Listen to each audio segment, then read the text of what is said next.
disappearance, a shocking arrest made in the case. At 4:55 a.m. on January 1st, he searched how long before a body starts to smell. At 4:58 a.m., how to stop a body from decomposing. At 5:20 a.m., he searched how to embalm a body. At 5:47 a.m., 10 ways to dispose of a dead body if you really need to. At 6:25 a.m. on the 1st, how long for someone to be missing to inherit. At 6:34 a.m. on the 1st, can you throw away body parts? Ana Walshe's disappearance made headlines nationwide. On New Year's Eve in 2022, Ana and her husband Brian had dinner with a friend of Brian's. But by New Year's Day, it would be the last day she was seen alive. On January 4th of 2023, she was officially reported missing after she didn't show up to work. Brian also reported his wife missing and told authorities Ana left their home for a flight to D.C. Police confirmed Ana did book a flight for January 3rd. However, her debit and credit cards hadn't been used since January 1st. Her disappearance sparked an extensive search involving search and rescue teams as well as canine officers to scour wooded areas near her home. Then on January 7th of last year, investigators received a startling email. It said, "We had the so-called Ana Walshe with us. We had a deal worth $127,000. She messed up. We have her here with us. And if she doesn't pay the money, then she'll never be back. And we know that the police and the FBI are involved. Good luck finding us." According to authorities, the email was sent from the Gmail account of Richard Walker 9984. Authorities flagged the email as suspicious, but a day after the email was sent, the investigation took another turn.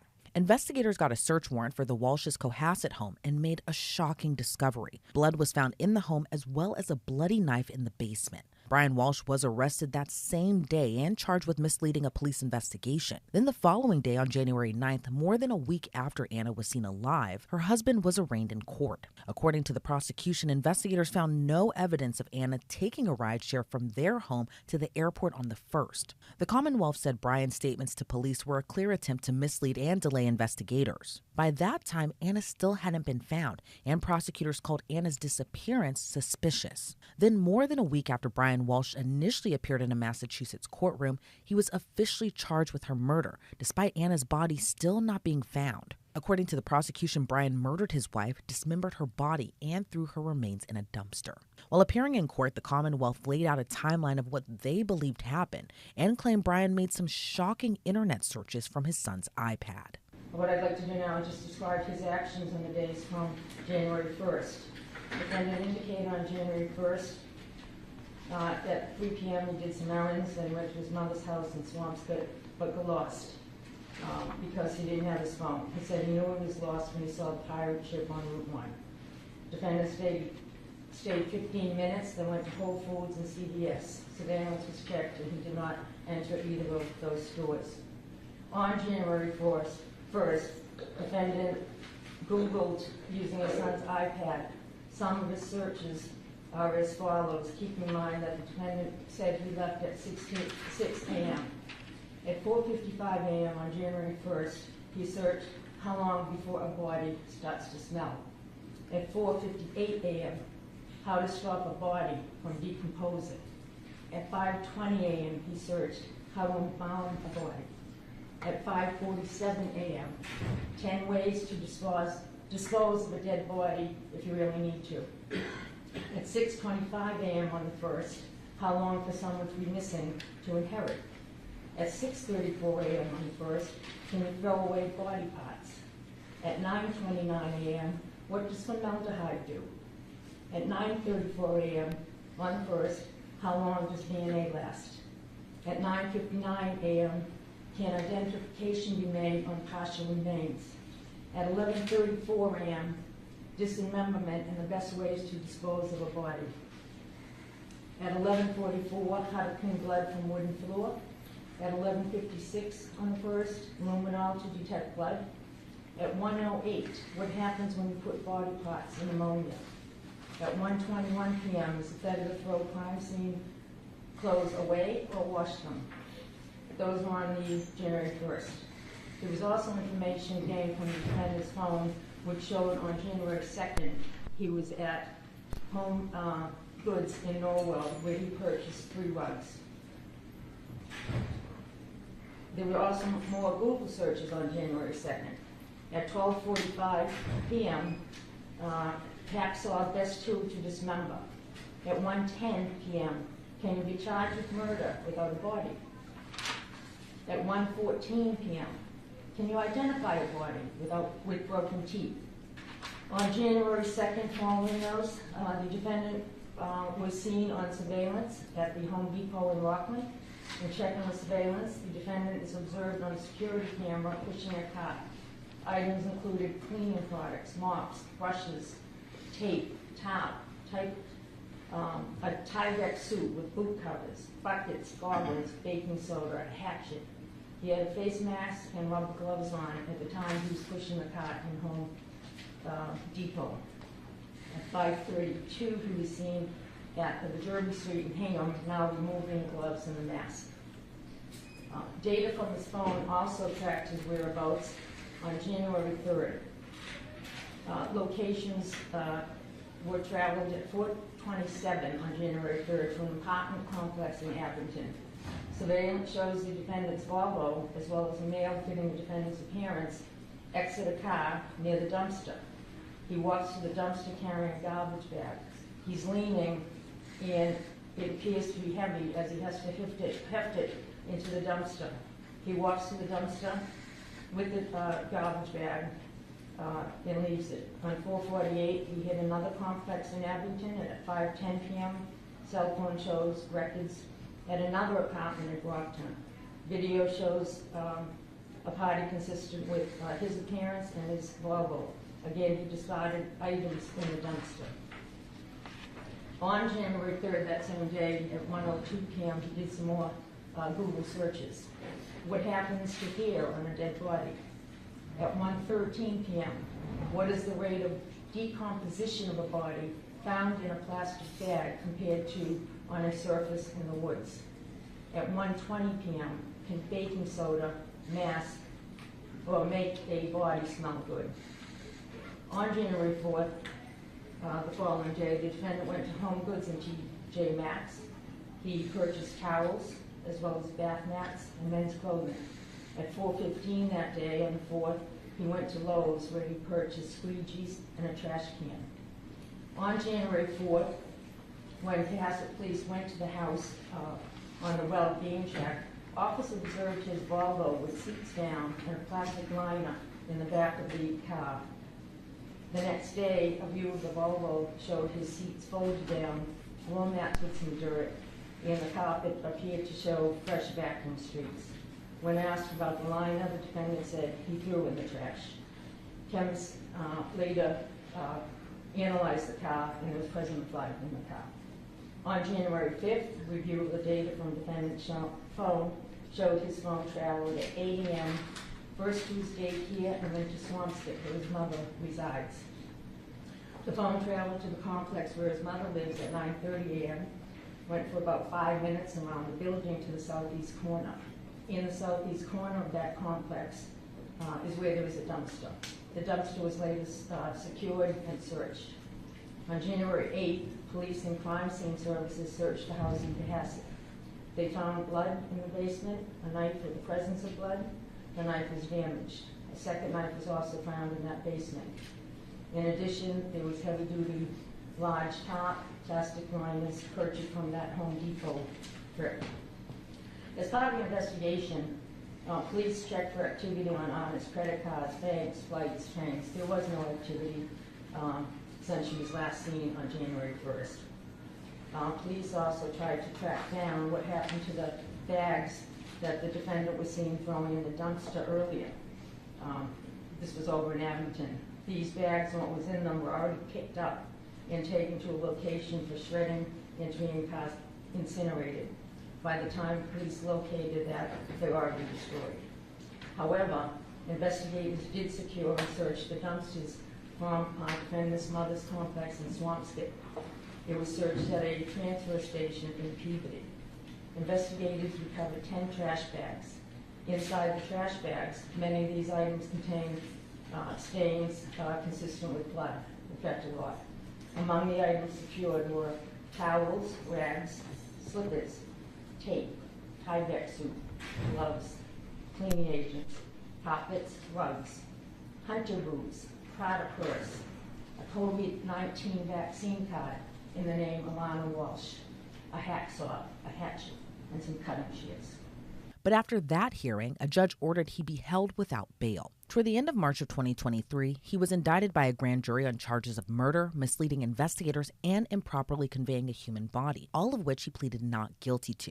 But in April of that same year, more details were released. Investigators say Ana had taken out a nearly $3 million life insurance policy where her husband was the sole beneficiary. But according to Brian's defense attorney, there isn't evidence he needed the money because his mother was wealthy. The case would take more unexpected twists, even while Brian remained locked up. But court documents would give more insight into the relationship between Brian and Ana. It was revealed in court documents their relationship was strained. A friend of Ana's told investigators she was planning to move to D.C. full-time with her children. But it was also revealed there was another man in Ana's life. According to court documents, Ana had an affair with a man in Washington, D.C., and even spent Thanksgiving with him in Ireland and spent Christmas Eve with him before going missing. The man told investigators he and Ana dated for several months. The two were planning on celebrating New Year's together on January 4th. But Ana reportedly stayed with her husband after giving him an ultimatum while he waited for sentencing for art fraud. In 2021, Brian pleaded guilty to 3 federal fraud charges after scheming in 2018 to sell fake Andy Warhol paintings online. He wasn't sentenced in that case until earlier this year, when he was ordered to serve 37 months in prison with 3 years of supervised release. He was also ordered to pay $475,000 in restitution. But where does that leave Ana's case? Nearly 2 years after being reported missing, Ana's body still hasn't been found. But that possibly won't matter, as her husband is set to go on trial for her murder in the fall of 2025, which could keep him behind bars for the rest of his life if convicted. However, a familiar name from another high-profile Massachusetts case could possibly present a hiccup in Brian Walshe's case. Michael Proctor, who was one of the lead investigators in the Karen Reed case, was also one of the investigators looking into Brian Walshe. Proctor was relieved of duty after sending crude text messages calling Reed a whack job and telling his sister he wished Reed would kill herself. While Proctor claimed his emotions got the better of him, he was relieved of duty after Karen Reed's case ended in a mistrial this summer. But Brian Walshe's defense attorneys are seeking emails and texts from him. But in this case, the federal government and the Norfolk County District Attorney's Office were essentially working together. They were working to investigate a homicide that Norfolk was prosecuting. They were investigating the state police for integrity violations, policy violations, inappropriate conduct, failure to supervise. And so this information has been starting to get turned over to us, and as Mr. Tipton articulated, whether it comes to Bowden or credibility or bias, that's part of what we want to show and what we expect to show. So we believe the material is Rule 14. They have it, ergo we should get it. So I don't think 2E is even necessary yet. If they've indicated they're going to take that road, then that's fine, but that does not negate our argument that it is Rule 14. And the SJC as recent as 2020 has clearly stated that it is in their possession. With respect to the cases they cited in their response, they're relying on Commonwealth versus Bonnet, which was a 2015 case. I don't believe that's on point. Bonnet is a case in which the State District Attorney's Office was not aware of the identity of a confidential informant. And so it wasn't in their custody. And secondly, they were saying that it was privileged. We have nothing to show that anything in those 3,074 pages are privileged or protected. We don't know. We've pulled it together from pleadings from other cases, responses from the government, just to know that they have it, roughly what it's about, and then several letters between the District Attorney's Office and the federal government talking about this material, specifically the officers involved. And the reason I can point to, there's a myriad of reasons why it would be relevant, but what we're able to determine is that Trooper Proctor, who was the lead investigator on this case, the moment he stepped foot into investigating Brian Walshe and the disappearance of his wife, he knew he was under federal investigation. And so his bias, his motive, anything or his integrity is forefront for him. So with all those thoughts, when you're considering all of that, I don't know how it's not Rule 14. I don't know how we're not already in possession of this. And so otherwise I rest on the papers. And they talk about Beal, your argument. In Beal, I agree the prosecutor doesn't have a duty to go investigate our case, but they haven't. So we're not asking them to go get something they don't have. And in footnote 4 in Beal, which isn't cited in their brief, it specifically says the government isn't able to simply put their head in the sand if there is something exculpatory. And documents that show that the lead investigator in a homicide case knew he was under federal investigation the moment he stepped foot in the case is certainly... Isn't it even stronger? Well, I'm not making your argument, but wasn't he already under prosecution? No, Your Honor. Do you mean So Mr. what's the Walsh, or do you yes. mean... No. What's the timing of his federal indictment? Do you mean Trooper Proctor or Mr. Walsh? I thought you were talking about Mr. Walsh. No, that Mr. there's a Walsh bias is because state he knew that investigation. No, Trooper Proctor knew he was under federal investigation. The moment he I thought you were stepped saying there was a bias against your client because he was under federal eye. No, it's Trooper Proctor. That's an additional bias, by the way. Right, but we're just focused on that part. But the moment he stepped into this investigation, and bear in mind, the Norfolk County District Attorney's Office, they control homicide investigations. They work with the state police with CPAC. So now the Norfolk County District Attorney's Office knew that Proctor was under federal investigation, specifically for how he investigates supervision, etc. He now is the case officer in this matter while his case is pending. So that's one of the myriad reasons why not only are these documents relevant, they could very well be exculpatory. And under Rule 14, it's not exculpatory, it's material and relevant. But a judge denied their request, writing that turning over the complete extractions could compromise sensitive information related to ongoing investigations. It's unclear if the defense will choose to call him as a witness, but prosecutors announced back in September they wouldn't call him to testify. And with months left before Walsh is set to go on trial, it could be one of the biggest trials Massachusetts has seen since Karen Reed's. However, in a case with so many twists and turns, more bombshells could be dropped, as prosecutors say they're waiting to get all the DNA evidence in the case. But both sides will have another opportunity to discuss it at a hearing that's slated for early in the new year. It could be one of the biggest cases of 2025 as Brian Walsh is set to go on trial for his wife's murder. I'm joined now by Massachusetts-based attorney Jennifer Roman. Jennifer, thank you so much for joining me. First, I have to ask, what's your reaction to Walsh going on trial next October? Does it come as a surprise to you that it wasn't even sooner?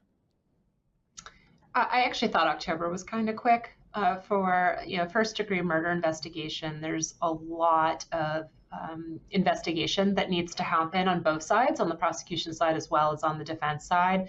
And so that alone can slow things down. But then we just also have a court system that's so incredibly backed up. So having a trial date scheduled for October 2025 on a case that started in January 2023 seems about right to me, given just the amount of investigation and the full docket that our courts have here. Yeah. And it seems like, the prosecution has an overwhelming amount of evidence. They have Google searches, they have surveillance video, they have forensic evidence.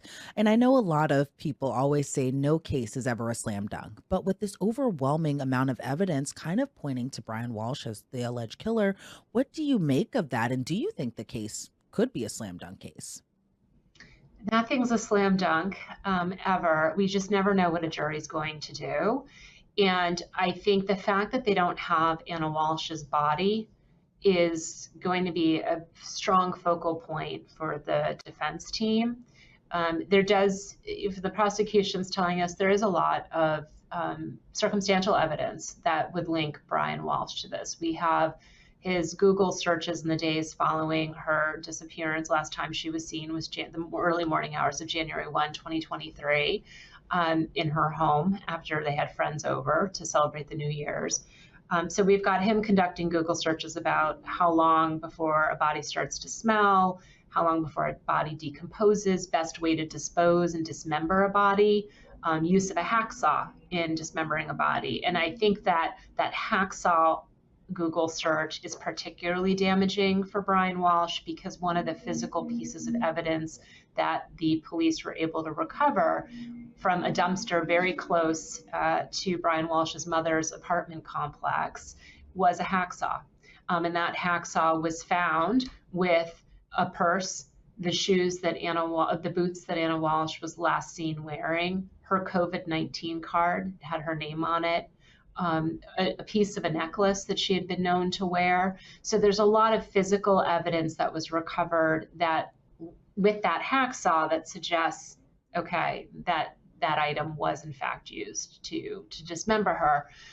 So it starts to build that very strong circumstantial case against Brian Walshe. And we don't have anybody else saying that they saw her or that she disappeared. So I think the evidence against him is very, very strong. But again, we never know what a jury is going to do, and we don't know what defense is going to be mounted on his behalf. And that's kind of the big question in the room is, what is their defense going to be? It seems like right now, given some recent motions that they filed, one of their angles of potential attack is going to be the investigation itself, because they're going after Trooper Michael Proctor, who was implicated and is under federal investigation for another high-profile crime, the Karen Reed trial, which is here out of Massachusetts. He's also involved in the Sandra Birchmore case, which is where the prosecution or the police originally concluded that she had committed suicide, and then the family kept the spotlight on it, had an independent medical examination done, and determined she had not died by suicide. She had in fact been murdered, and the person who's accused of murdering her is a police officer. So they seem to be pulling in these characters, these investigators saying, look, they did it once before, they could do it again, meaning they did a shoddy investigation before, maybe they did a shoddy investigation here again. So that seems to be the most plausible defense that they're going to mount. We haven't heard any rumblings of a third-party culprit defense, that someone else did it. That seems like that would be very difficult for the defense to mount, considering the physical evidence that was found at Brian Walsh's mother's apartment complex, right? That's too much of a coincidence. So it does seem like they're going to attack the integrity of the investigation. And that was a big part of the Karen Reed defense just that recently went to trial, and that ended in a mistrial. So we don't know. You never know what a jury's going to do. I certainly think the evidence is strong. I think it's compelling, but we haven't seen the defense yet, and that could change things. Yeah, and that Michael Proctor kind of tie-in really was kind of surprising to see in this case. The prosecution for the Brian Walshe case has said that they are not going to call him to testify, which, considering everything that's going on, I'm not too surprised by them making that admission. But do you think the defense could call him kind of in hopes that the jury will see these, prior bad acts in a way that, got him tossed off of the case, one in the Karen Reed trial, but also relieved of his duty? Yeah, I think it would be the defense is going to need more than the link of it was Trooper Proctor in both cases to be able to pull in these alleged prior bad acts by Trooper Proctor. There's going to need to be more of a link to that same unprofessional and shoddy police work in this case, as he was accused of doing in the Karen Reed case. Right now, we're not hearing that that's what happened here. But again, we don't know. I mean, the prosecution has said, we haven't gone through all the records. There's an ongoing federal investigation, which is sort of shielding Proctor from the state level. And the prosecutor's office can't release certain evidence right now because there's this federal investigation. So I think right now it's a tree definitely for the defense to bark up, but we just don't know where that's going to go yet. But we should know soon. Yeah, and I'm sure there'll be a lot more to divulge later on, especially once we get more into that.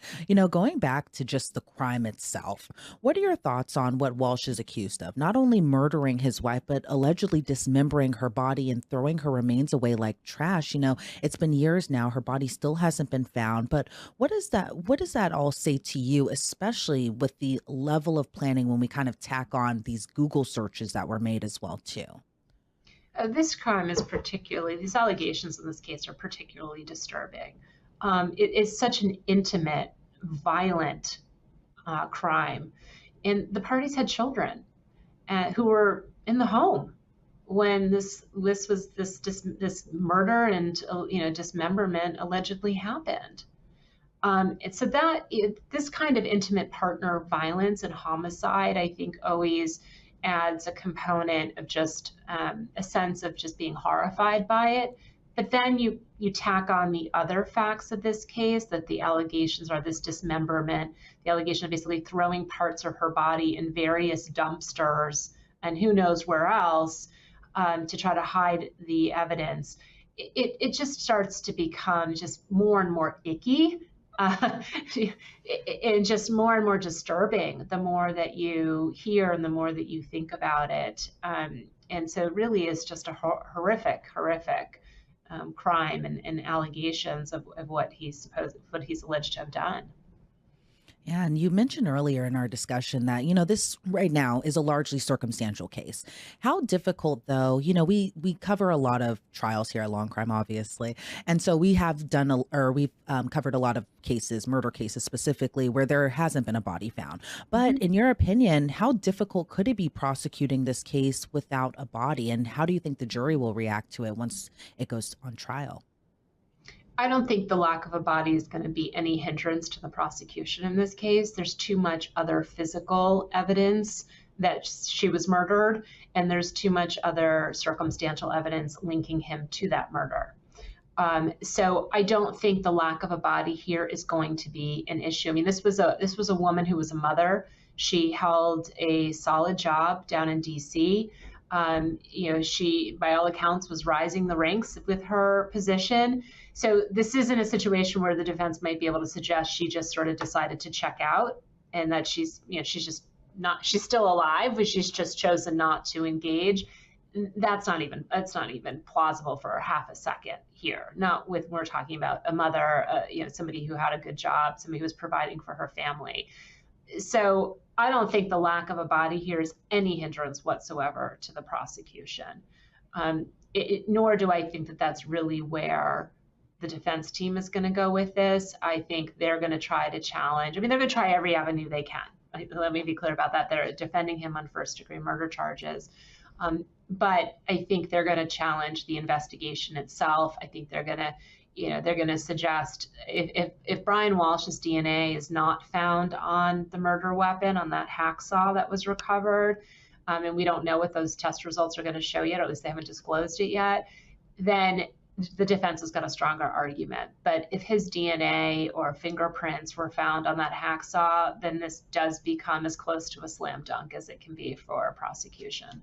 Jennifer, I want to ask you, in your opinion, what do you think the motive was here? Do you think Brian was mad about the affair? Do you think it was money? What do you think the motive is here? Even though, prosecutors don't have to prove motive in their case. But, I think that's also been like a lingering mystery as well, too.